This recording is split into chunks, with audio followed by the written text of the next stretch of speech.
Dikalugo, ikauna, ibigin mo ang Diyos ng buong puso. Ikalawa, laging sa isip na ang tunay na pag-ibig sa Diyos ay ang pag-ibig sa bayan at sa kapwa-tao.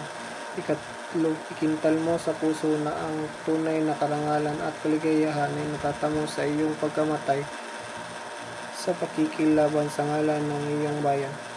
Ikaapat, ang lahat ng mabubuti mong hangarin ay makakamtan kung ikaw ay mahinahon, matyaga, makatwiran, may pag-asa sa gawain. Ikalima,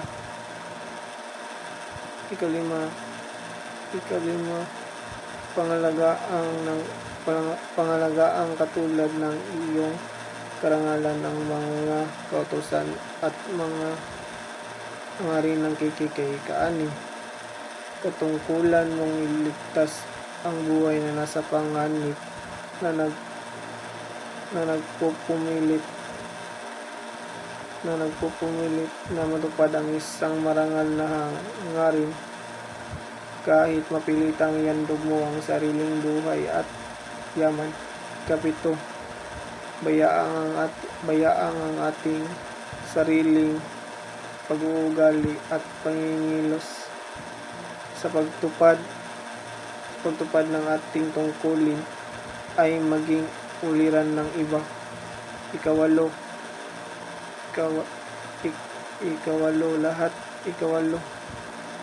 bahaginan mo ng iyong yaman ng bawat dukha at taong